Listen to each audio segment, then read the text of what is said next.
Giving all praises, honor, and glory to our power, Yahweh, Bahasham, Yahweh Shah, Bahasham, Rachak, Quadash, the honors to the apostles, the bishops, and the elders of Great Millstone. Peace and blessings to the hopeful elect of the tabernacles of David, scattered throughout the four corners of the earth, and wherever you may be, and wherever you may be, to you I say, Shalom, Yasharah, Shalom. Alright, this is an article from Zero Hedge. It says, Iran to buy Chinese supersonic anti-ship missiles as U.S. carriers near. Okay, if I'm correct, that U.S. Gerald Ford is already there. It says Iran to buy Chinese supersonic anti-ship missiles as U.S. carriers near. So as U.S. carriers and warships mass in the Gulf, and as the next round of Geneva talks are expected by week's end, Tehran appears to be quietly upgrading its ability to threaten maritime choke points. All right, they're probably talking about the Strait of Hormuz, if anything. But anyways, it says, according to Reuters, Iran is in advanced negotiations with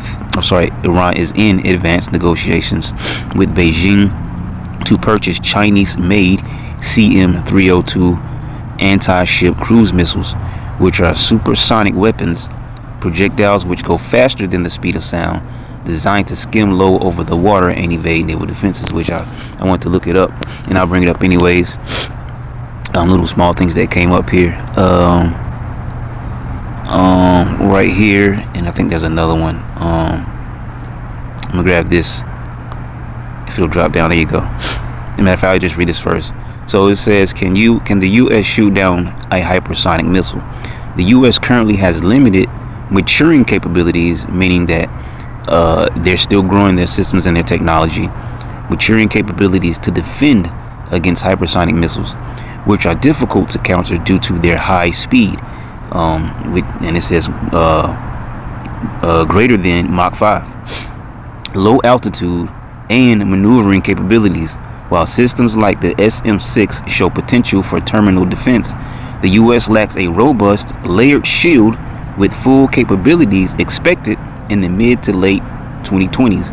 All right, so they supposedly don't have what's necessary to defend against these hypersonic missiles that I guess that's in the same basket that Iran is preparing to purchase from China, which we know both China and Russia are, standing with Iran, so to speak, by sharing things with them, like these missiles, for example, or maybe sharing intel with them. Okay, because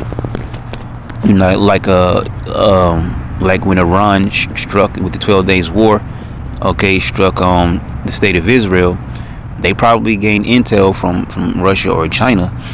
It's possible. I'm not saying that for sure, but it's very possible that they actually gained intel from them, to know exactly where these certain locations were, because they hit, with some precision strikes, with low-level things, letting them know that you're no match for us, and that your Iron Dome ain't so iron. Okay, and then what's so funny about the state of Israel, they have all these biblical names. Okay, the Greater Israel Project, which is not a biblical name per se, but it's about the lands that are promised to the Israelites, except they're not the Israelites. They got the Iron Dome. Okay, David's, I think it's called David's Sling. Okay, all these little biblical names and stuff like that, and these are not even the people, but we get it, and that's not the point. I'm just making a point.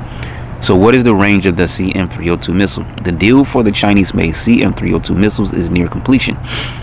Though no delivery date has been agreed, the people said, the supersonic missiles have a range of about 290 kilometers and are designed to evade shipborne defenses by flying low and fast. You see, that's what we just read, but it went a little bit more into it. It says the supersonic missiles have a range of about 290 kilometers and are designed to evade shipborne defenses by flying low and fast.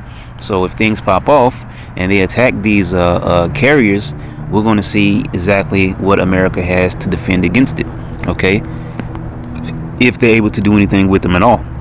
Not saying that those carriers are weak, because they're not, and that's something I want to look into. As a matter of fact, what is it called? The U.S. Gerald Ford, something like that. Let me erase the other stuff. I'll get it in a second. How much power does the I could have asked for all of them. We're just going with this one, like we said. The U.S. is it G. Gerald? Was it Ford? I forget the name of the thing. Yeah, there you go. Pack. And let me get rid of that.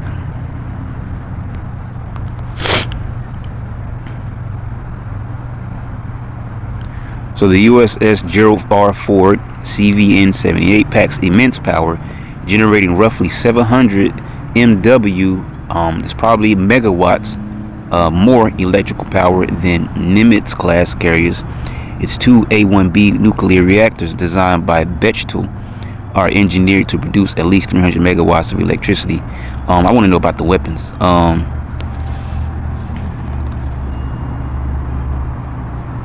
I'll take out power because they're giving me some electrical stuff. Let me put in weapon.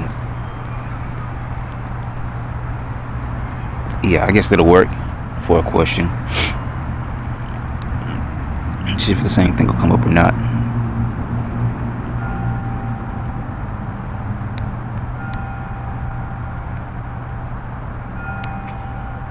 Okay, armament, surface-to-air missiles.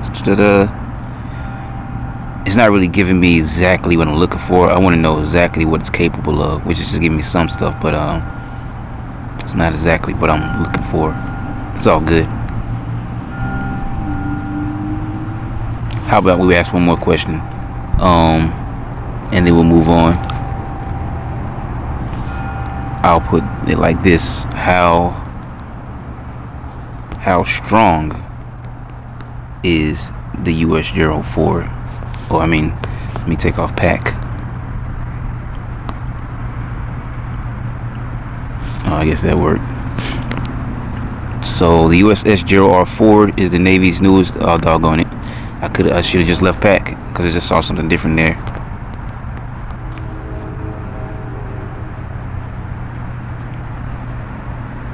All right, so see, you never get the same thing with Google. So 100,000 ton nuclear powered aircraft carriers. It features 30% higher launch capacity than Nimitz class carriers via electromagnet aircraft launch system, or EMALS, and supports over 75 aircraft. That's a lot, man. Including when you think about how big just one is. Okay, man, we just thinking. Imagine that for a second. How big one single jet is. And then you're thinking about it holds 75. Man, that's a huge shit, man. My goodness. Supports over 75 aircraft, including F-35C fighters and drones. Man, that's actually, man, when you really sit down and think about that one, how big one jet is, and then thinking about 75 jets. Okay, it's probably, split about half and half. 35 here, 35 there. Then you maybe the rest on either side or the other. Okay, so it's not just going to be 75 all in one row. They're going to be on each side of the aircraft. But you got to think about just how big that is, man. That's huge. Carries an air wing of 75 to 90 aircraft, including F-8. I don't know what all these, the Hornets, the Growlers, the Hawkeyes, and Lightning IIs. Advanced launch recovery, the EMALS. The vent system equipped with dual band radar, rolling airframe missiles, evolved Sea Sparrow missiles, and phalanx close-in weapon systems.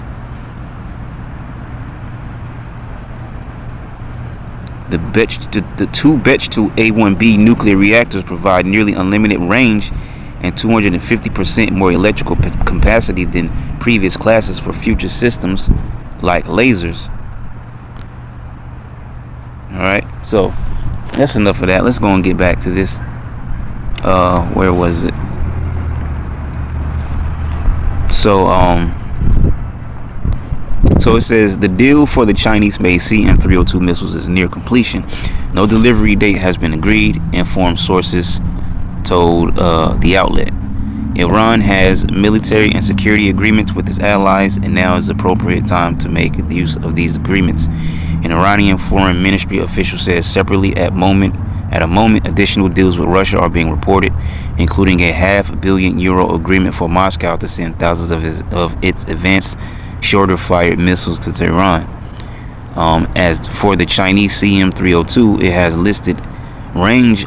It has a listed range of roughly 290 kilometers or 180 miles, and is engineered specifically to penetrate layered ship defenses, which the Iranians will seek as they want to complicate U.S. naval operations in the Persian Gulf and beyond in the event of a hot conflict. And yeah, I think the U.S. are starting to remove troops out of certain, bases, certain areas, because of the word of Iran saying, if you attack us, this is going to be a regional war. So the fact that America is actually moving their troops out of these certain areas kind of hints that America is actually going to attack Iran, which means Iran is going to attack those areas that their troops were previously in.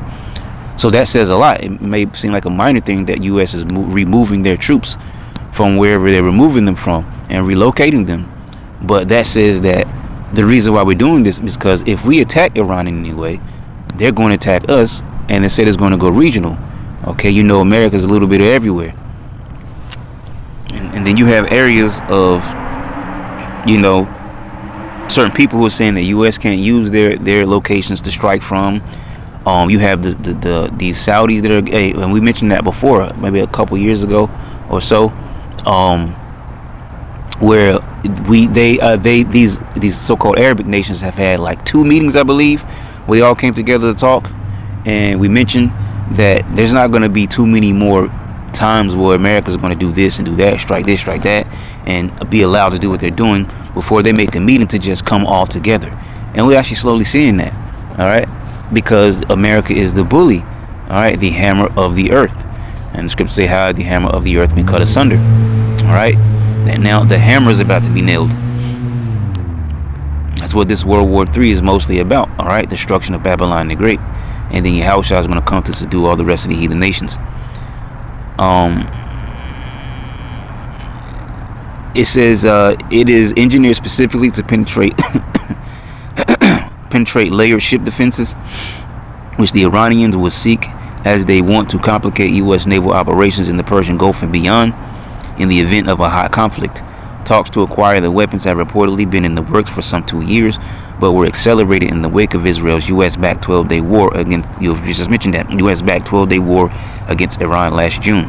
All right, and that 12-day war told, the Iranians everything that they needed to know, that these individuals in the state of Israel, these Israelis, cannot handle what we have. Okay, they need Babylon. And it's funny, well, we'll talk about it because I have another clip I want to get into.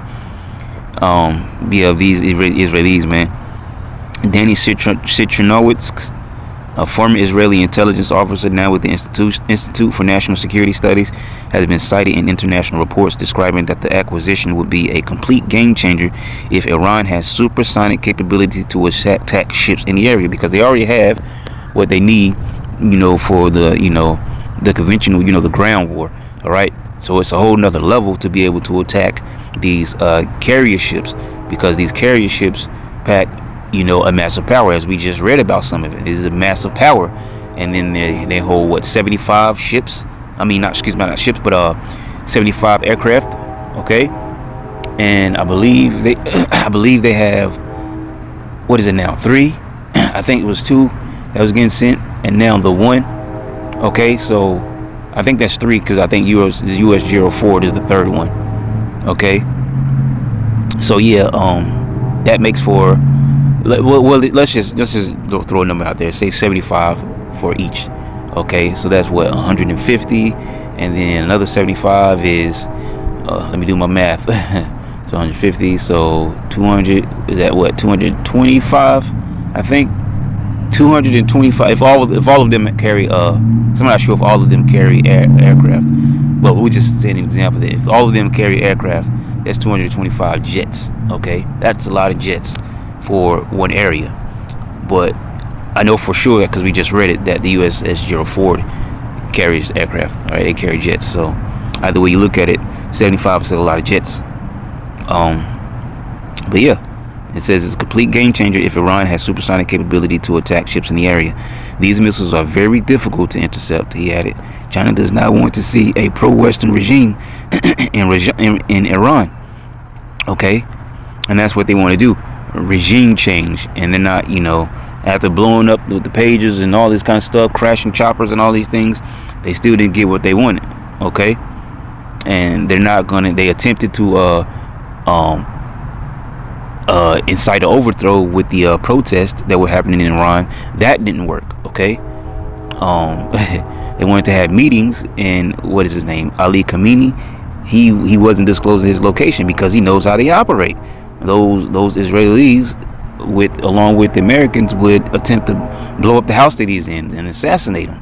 Okay, so he gets that because they've lost so many men already. All right, so we see what's happening here, and then on top of all of that, the main talks is no nukes. Okay, pretty much, you can't have these weapons. So it's like, why would we not have these weapons knowing that you have them and that you are at odds with us? Okay, so that's not even, it's not even a talk. Like, there's no reason for us to even have these talks. We can talk about whatever you want, but we're not going to stop, enriching our uranium and doing this and doing that and the third thing. These missiles are very difficult to intercept, which we read about.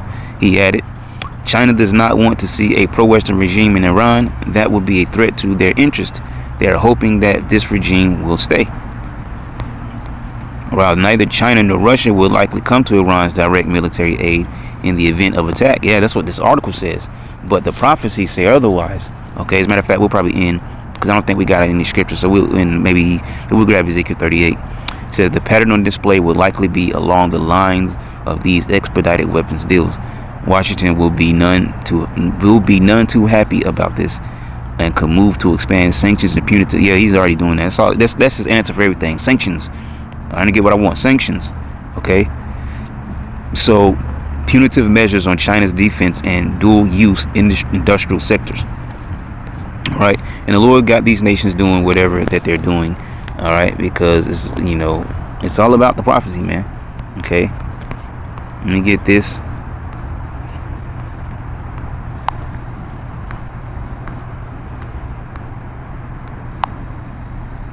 Ezekiel 38. Amen. Let me check my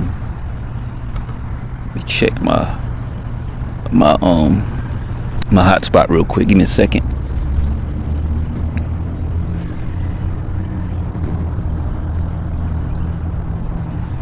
Let me try it. Hold on, give me 1 second. Let me reset it.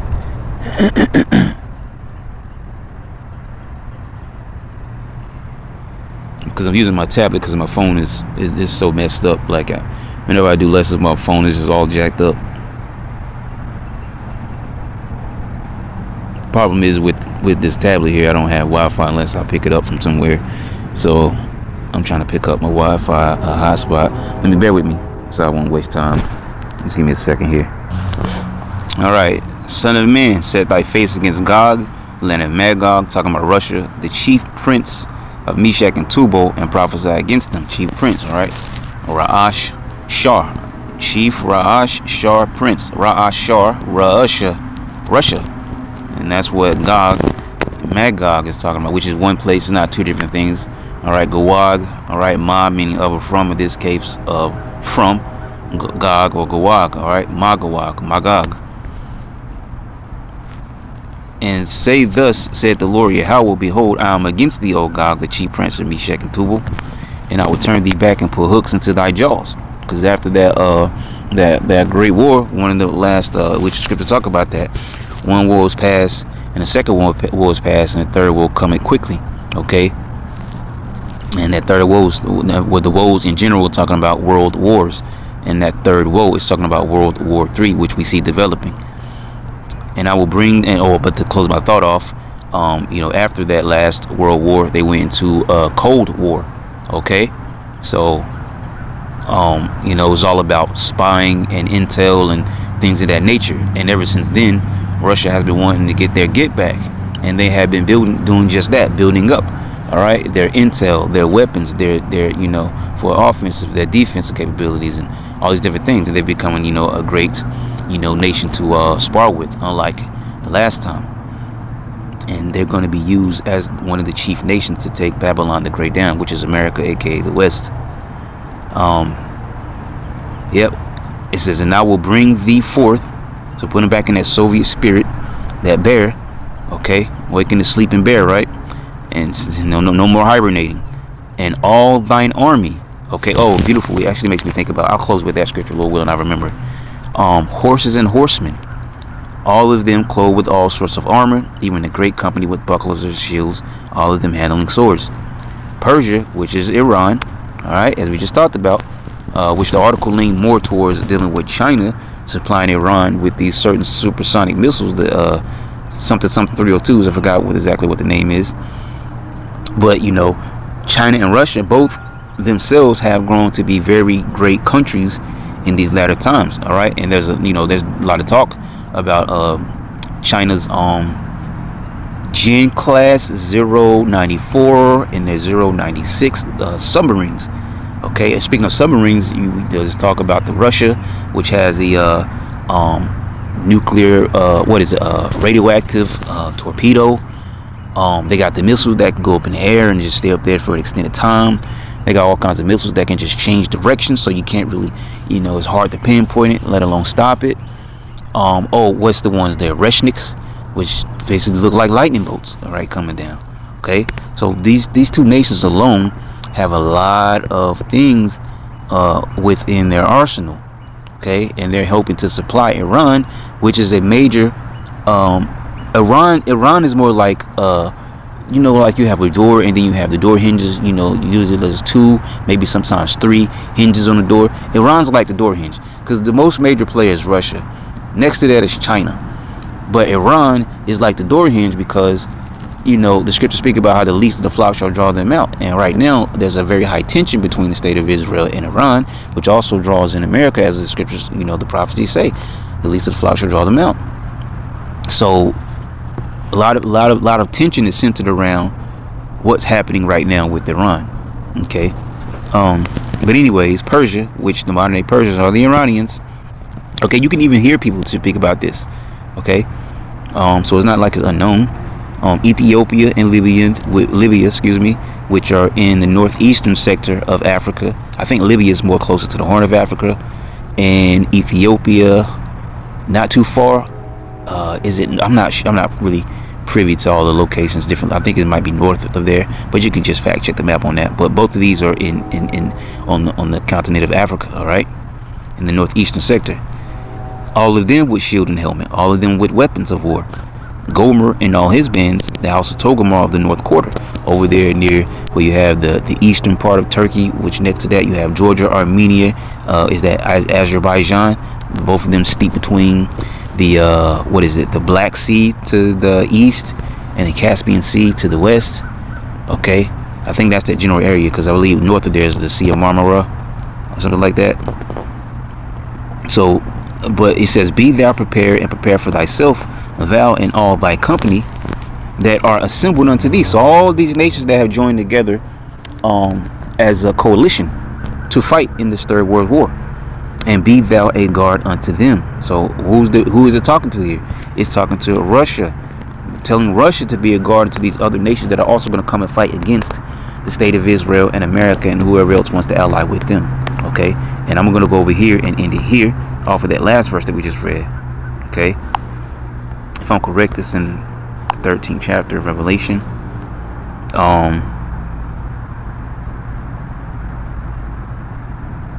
Right here. We'll read 1 and 2. And I stood upon the sand of the sea, Revelation 13:1, and saw a beast rise up out of the sea. All right, from out of the people. The sea, sometimes obviously sea is talking about water, but sometimes sea is representative of people. And I believe there's a scripture in Revelation 17, I want to say the verse is 15, where it kind of explains that. All right, but anyways, having 7 heads and 10 horns. These today translate to these vassal states. Mainly you have the NATO, then you also have the EU. Okay, and these, as it says also in that same chapter, Revelation the 17th chapter, they're giving themselves over, to the beast. All right, which basically pretty much under subjection to America. But that's also prophetic how America has been dealing with its allies, because they have to have a reason to turn against her. And we've seen the hatred grow. As of late, we've seen that hatred grow. So leading up to that prophecy in Revelation 17, where it says, thee shall hate the whore, and shall make her desolate naked, and eat her flesh and burn her with fire. Okay, that's talking about launching missiles on their previous ally, which is America. So, and upon his horns 10 crowns, and upon his head the name of blasphemy. And the beast which I saw, all right, was like unto a leopard. Okay, and we know one of those empires of these Edomites. Okay, one of their first major stances in this earth was the Greek Empire, which it actually goes into that history in First Maccabees chapter 1, where it mentions Philip II of Macedon and his son Alexander III, or as history knows as Alexander the Greek. Especially if you're an Edomite, they'll call him Alexander the Great. Okay, but history, our history books, that is, real history books, which is the Bible, speaks about these individuals. Okay, and we know that that leopard is also spoken about in Daniel the 8th chapter, but even more so in Daniel the 7th. Well, it goes into certain deeper events in the 8th chapter, but in Daniel the 7th chapter, it talks about that. Okay, a leopard. All right, and that was talking about the Greeks, and you can find that Greek history in the Apocrypha. All the other captivities, the Egyptian captivity, the Assyrian captivity, the Babylonians, the Medes, the Persians, and the Romans are all in, the Old and the New Testament.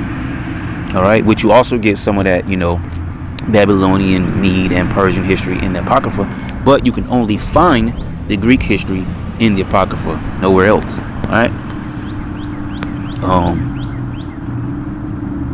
And his feet were as the feet of a bear. And who's the bear? Russia, who we've been talking about. All right, at the end of this, session here, Russia. And why does it say the feet? Because the feet is the end of the thing, just like in Daniel chapter 2. The stone that smote the foot of the statue. The statue could be missing the side of its head, an arm, part of its thigh or whatever, but it could still be standing. But if you take out the feet of something, all right, the base on which it stands, then you take away the integrity of it. So it's gonna crumble, it's gonna fall, and that's what Yahushua's coming to do. He's coming to strike the foot, which is this Edomite empire, and all the other empires are gonna also crumble under it. It says that they that hope shall all fall together, and then the hoping that shall all fall together, something like that. I believe that's Psalms 83 says that, and because hoping means to help. Okay, which also Revelation 17 and 18 sort of goes into those things, especially 18. All right, you've given yourself over to the beast, so you're just as guilty as her, like that great whore, or Babylon the Great. And so the feet of the bear, as we spoke about, Russia is going to be the main unit used to come and take Babylon the Great down. Okay, or at least it's going to head, I should say. It's not just the main unit, but it's the head of all these units that are going to be used as one big coalition to shoot missiles and destroy Babylon the Great, as it says in Revelation 200,000. Right, and John said he heard the number of them. So whether or not John saw the missiles in that particular portion of the vision, he definitely heard them. But in other chapters, we know that John still saw the missiles, because he talks about like figs falling from a fig tree. So when you put both things together, he saw and both heard the number of these missiles, and he gave us the number. And the prophecies also give us the nations. See? So the feet of it was the bear, because also in Daniel 7 the bear is mentioned, which in Daniel 7 the bear is mentioned as the Medes, because the modern day Medes are the Russians. See? It says and his mouth as the mouth of a lion. Okay, and we know that there's a scripture in Jeremiah that says your mother shall be sore confounded. Even the prophecies speak about the 8th, that is of the 7. One of those 7 was Great Britain, which is where these Edomites came from, over from the east, all right, over here to the west, and colonized. Okay. It says and the dragon gave him his power. Okay, because America, as we were just talking about, America is a continuation of the ancient Roman Empire. Okay, it's the same empire extended, revived through the Renaissance period. Renaissance meaning rebirth. And his seat and great authority. Okay, and actually, as we just talked about, it goes on to talk about that right there. Okay, I saw one of his heads as it were wounded to death. That was the ancient Roman Empire, and his deadly wound was healed. Renaissance period, and all the world went after the beast, going into how it was reestablished and eventually became what we know today as America. Right? It says, and they worshipped the dragon, which gave power unto the beast, and they worshipped the beast, saying, who is like unto the beast, who is able to make war with him? Okay, We really only wanted verse 2, but we still got all that. So yeah, I'll just leave it there. What was the title to the thing? Okay, yeah, Iran to buy Chinese supersonic anti-ship missiles as U.S. carriers near. And we talked about a little bit about what these missiles are able to do. So that's pretty much it. I'm going to leave it there. Lord, will you edify? Shalom. Giving all praises, honor, and glory to our power, Yahweh. Bahasham Yahweh Shai. Bahasham Racha Kodash. Double honors to the apostles, the bishops, and the elders, great millstone. Peace and blessings to the hopeful elect of the tabernacles of David, scattered throughout the four corners of the earth, and wherever you may be, and wherever you may be, to you I say Shalom, Yasharallah, Shalom. Alright, we're going to play 3 clips here that are gathered together, just continuing, which has actually been, somewhat of our topic of the week here, but just talking about, these events leading up to the final battles of what is known as World War III. So I'm going to play these clips here. The first one is from, you see him on the screen. שהם לא יכולים אפילו לדמיין אותם. אני העברתי והעברתי למשטר האייתולות שאם הם יעשו את השגיאה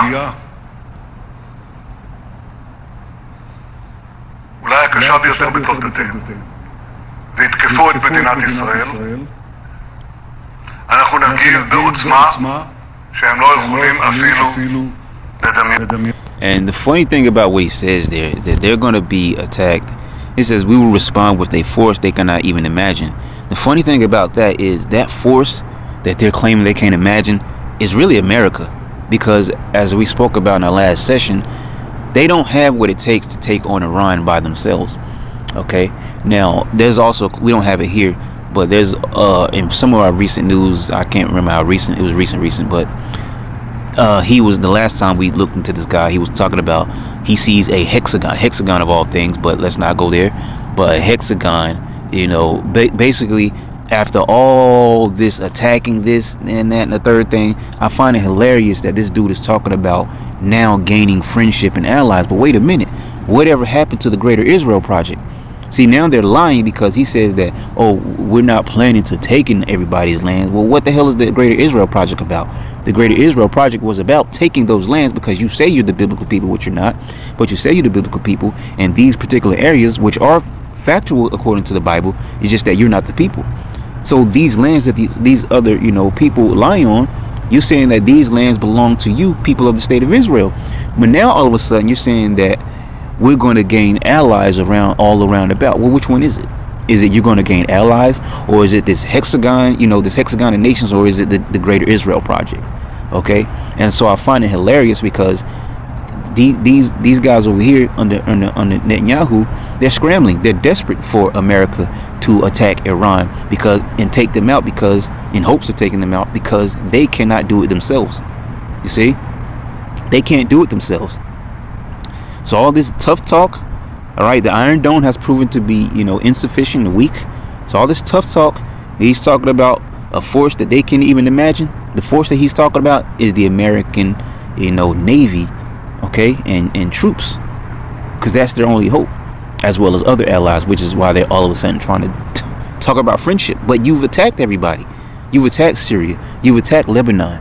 Okay, you at odds, right now, in real time, with Iran, okay, and maybe some other places that I can't think about. But you've wreaked havoc in your general area, in your location around you. But now all of a sudden you want to talk about friendship and stuff like that. Like, stop the madness, man. We are in negotiations with them. They want to make a deal, but we haven't heard those secret words. We will never have a nuclear weapon. And he's never going to hear those words because Iran understands the situation that they're in. And even more important, he understands how I guess they're enemies, so how these enemies operate. America and the state of Israel. He understands how his opposition operates. And so he'd be a fool, okay, to drop his guard or to commit to any kind of deal that they're putting on the table, because we know the deal that they're going to put on the table, America's going to put on the table for Iran, only situates the state of Israel. And then guess what they're going to do? They're going to be the devils that they are and try to crush Iran. and it would happen just like that. But these people are not stupid. They understand what they're trying to do. Okay, and of all people to be in negotiation, why is it that America has to step between Iran and the state of Israel? It couldn't be anybody else. It had to be America, who we know America is fiercely allied with the state of Israel. See? My preference.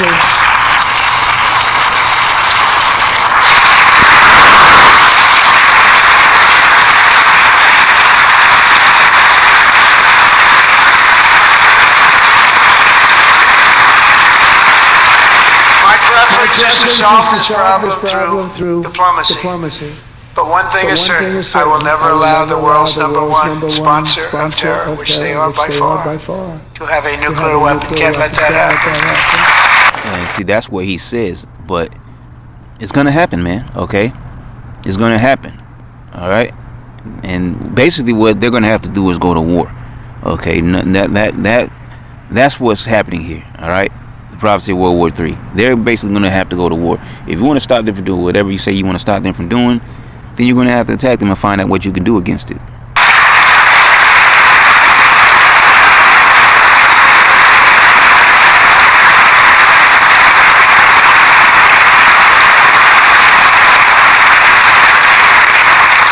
And no nation should ever doubt America's resolve.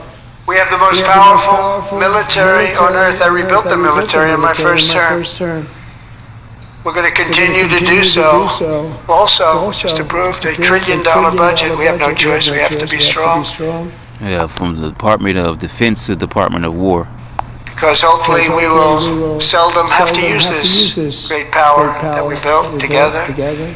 It's really called peace through strength, and it's been very, very effective. And see, that's their boast, okay?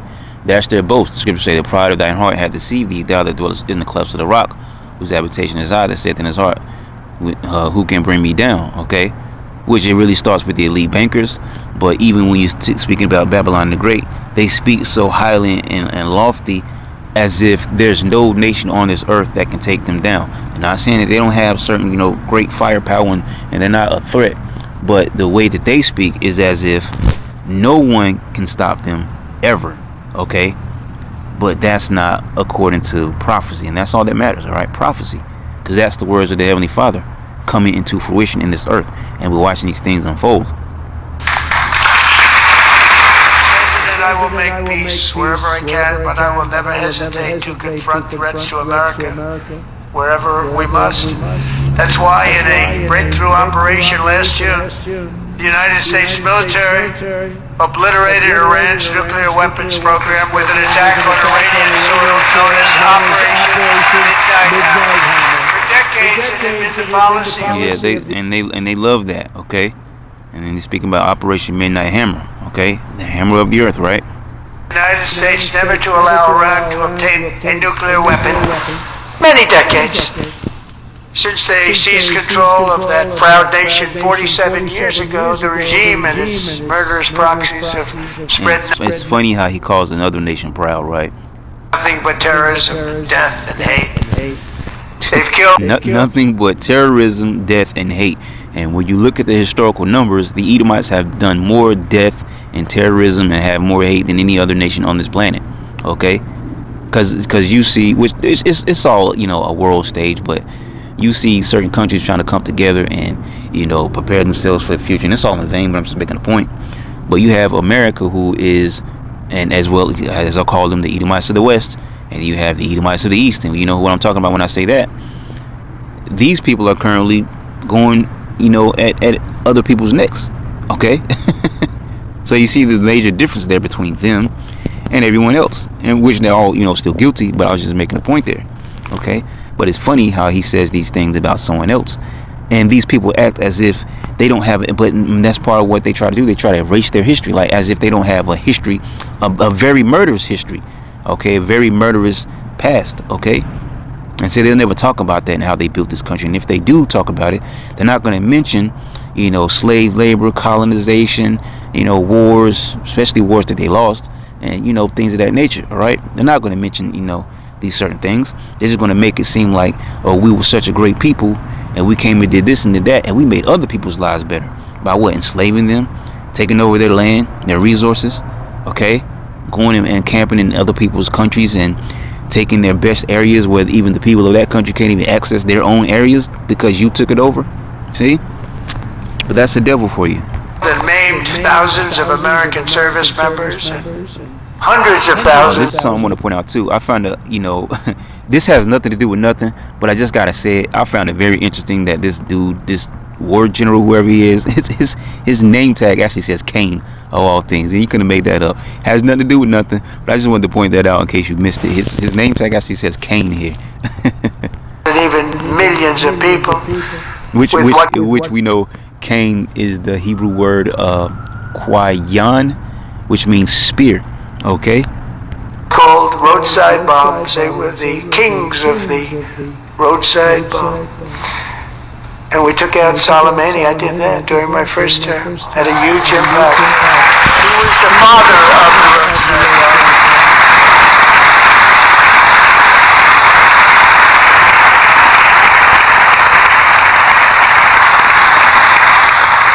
And just over the last couple of months with the protests, they've killed at least, it looks like 32,000 protesters. 32,000 protesters in their own country. And those numbers are probably false. Okay, those numbers are probably false.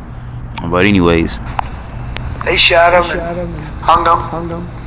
We stopped them from hanging a lot of them with the threat of serious violence. But this is some terrible people.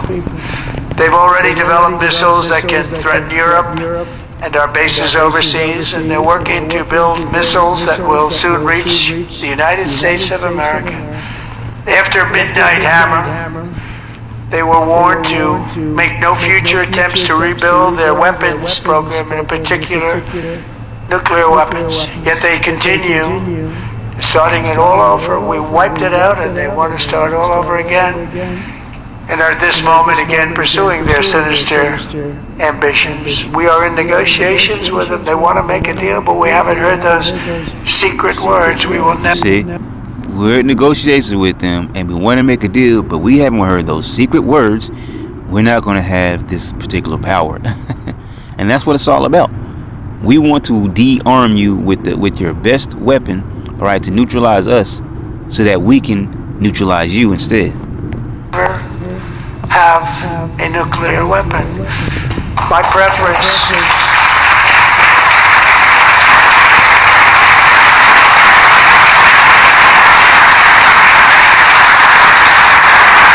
See, these people are standing up and clapping. They have no idea what's going on here. All right, and if you look at Trump's face when he was saying that, you can tell, like, he just has to say it. Like, this is just his speech, but he knows in the back of his mind that it's not gonna fly, man. But he still has to give this speech and tell these people what they want to hear, and then to react just like they're reacting now. All right, stand up and clap and really not understand what's going on.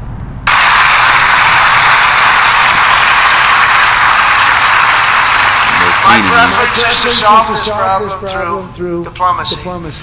But one thing is certain, I will never allow the world's #1 sponsor of terror, which they are by far, to have a nuclear weapon. Can't let that happen.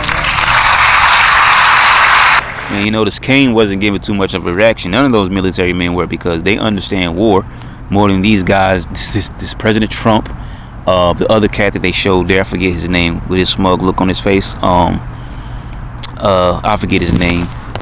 Y'all know who I'm talking about. I'm seeing if I can find him real quick. When they showed him, Pete Hegseth, that's his name, Pete Hegseth. Okay, when these guys are not making any kind of reaction because they know, all right, what's going on military wise, because they're used to war and fighting and stuff like that. Okay, he's so-called decorated soldier. Okay, so they're not really truly buying into this speech. There he is right there. They're not really buying in to this speech. All right, but they have to be there. They have to listen. They have to obey, and so on and so forth. Okay, as far as the rest of those people in the room that are standing up and clapping and stuff, they have no idea what's going on, man. Okay, and basically America has bitten off more than it can really chew. And I'm gonna grab just 2 scriptures here, and that'll be it. Okay, I just want to go into those. Yeah, that was from last time. I used this one. because I want to get the other one. Yeah, America's bitten off more than they can chew, because it also has to be subject unto prophecy, man. It has to fulfill its lot, just like everyone else has to fulfill their lot. Isaiah 9:5, for every battle of the warrior is with confused noise and garments rolled in blood, because they got on the battlefield, on foot, okay? And of course they might have horses, donkeys, camels, elephants, whatever they could find, as animals, in war, okay? But we're talking about, back then there were no flying devices. They weren't jumping in airplanes and jets and stuff like that, okay? Ancient war, okay, was on the foot, on ground, and on horseback or whatever, okay, if anything, okay? So they had to go toe to toe on the ground. There was no sea. Well, they had ships, but there was no air battles anyways. All right. Now conventional war has all these things, at a higher level. It says, but this shall be, and this is talking about World War III, that third woe, shall be with burning and fuel of fire, because it is going to be a modern day conventional war, but the end of it is going to be, with nuclear missiles, or even in the midst of it, you're going to have heavy, technologies that are going to be shot off in different places. All right, different types of missiles that are going to be shot off in different types of places, but the end of it is going to be the nuclear missiles, the ultimate missiles. All right, that's how this thing is going to end. Okay, and it's all to, let me get this here. All right, Jeremiah 51:31. One post shall run to meet another, and which is really more. We're just going to get this. All right, and one messenger to meet another, to shew the king of Babylon that his city is taken at one end. Yeah, that's right. Babylon is going to be taken down and destroyed. Okay, and that's what's coming to this place. In this third world war, and man, troops are going to touch down on this ground. It says he's going to fill her with men as like caterpillars. So I think it says that twice in one chapter, or it's either I believe it might be in the same chapter, or it's in one chapter or another. It's like 50 and 51 of Jeremiah. But anyways, it says, and that the passages are stopped, and the reeds they have burned with fire, and the men of war are affrighted. For thus saith the Lord Yahweh of hosts, the power of Israel, the daughter of Babylon, is like a threshing floor. All right, where you go and thresh the wheat, is this swinging, beating motion. All right, so a threshing floor. It is time to thresh her. All right, yet a little while, and the time of her harvest shall come. So the harvest is, that final judgment upon Babylon the Great, which you could read about in Revelation, the 18th chapter. And so it's liking the threshing floor action to the threshing of nuclear missiles, because that's what's going to happen. All the different nations are going to launch the nuclear missiles on America and destroy it off the map, man. All right, the hammer of the earth is going to be broken and cut asunder. Okay, the daughter of Babylon is like a threshing floor. It is time to thresh her, yet a little while, and the time of her harvest shall come. Nebuchadnezzar, the king of Babylon, had devoured me. Actually, we don't even need that verse there. That was right there. The 33 was that last verse. Okay, which actually ties into, I think, Daniel. Well, actually, another portion, I believe, in Jeremiah ties into Daniel, but it talks about the wind, but the wind carried them away. The wind is talking about the nuclear missiles. All right, but this is what we see. We see the Esau's pride is leading him into a battle he can't win, but ultimately it's really all prophecy. Okay, so I'm gonna leave it at that. Lord, will you edify? Shalom.